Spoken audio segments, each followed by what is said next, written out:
In tropical environments, earthquakes aren't just a sporadic occurrence. They've been a part of life in the Caribbean, with Jamaica experiencing many.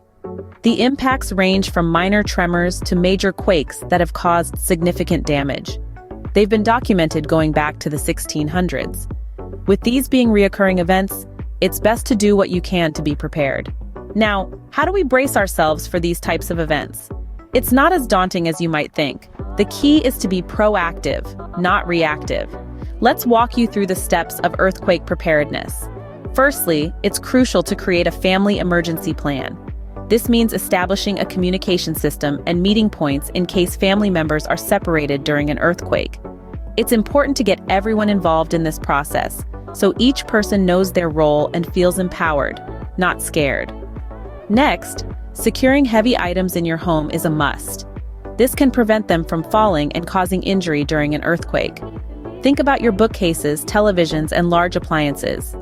Securing these items can be as simple as using straps, braces, or wall studs. Thirdly, identify safe spots in each room. These are places where you can take cover, such as under a sturdy piece of furniture or against an interior wall. Remember, the goal here is to protect yourself from flying and falling debris. Now let's talk about preparing an emergency kit. This should include essentials like water, non-perishable food, a first aid kit, a flashlight, and a battery-powered or hand-crank radio. But don't forget personal items like medications, copies of important documents, and supplies for pets if you have them. Finally, it's important to practice the drop, cover, and hold on drill. This means dropping to your hands and knees, covering your head and neck with your arms, and if possible, taking cover under a sturdy piece of furniture. Then hold on until the shaking stops. Regular practice of this drill can help it become second nature in the event of an actual earthquake. Preparing for an earthquake might seem like a big task, but remember, each small step you take contributes to your overall safety. It's about being ready, not scared. So, start today. Discuss your family emergency plan, secure heavy items in your home, identify your safe spots, prepare your emergency kit, and practice the drop, cover, and hold on drill. Remember, safety begins with preparedness. So, what exactly should you have in your emergency kit? First and foremost, water. Remember, you can survive for weeks without food, but only a few days without water. So, stock up on enough to last each person in your household at least 3 days. Next, food. Non-perishable, easy-to-prepare items are your best bet. Think canned goods, dried fruits, and energy bars. Again, aim for a 3-day supply per person. A well-stocked first aid kit is also a must.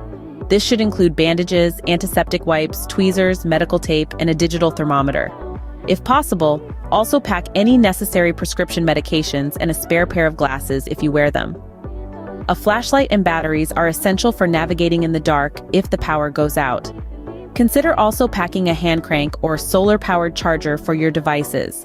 In times of crisis, ATMs and card machines might be out of service, so keep some cash and coins on hand. Don't forget important documents.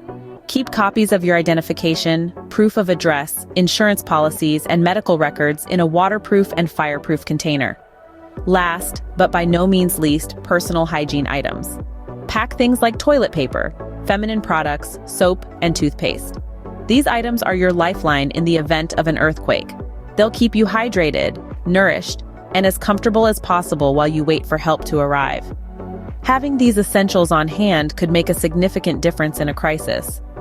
You might be wondering, when is the best time to prepare? Well, let me tell you, the best time to prepare was yesterday. The second best time? Right now. Earthquakes, by their very nature, are unpredictable. They don't send an RSVP, they just show up, unannounced and often at the most inconvenient times. This unpredictability is what makes preparedness so vital. We don't have the luxury of waiting for the first tremors to start filling up our emergency kits or formulating a safety plan. No, we must act now. We must always be ready. Imagine the peace of mind that comes with knowing you've done all you can to safeguard yourself and your loved ones. That's the power of preparedness. That's the peace of preparedness. It's not about fear, it's about readiness. It's about resilience. Don't wait for the earth to shake before you take action. Start your earthquake preparedness plan today.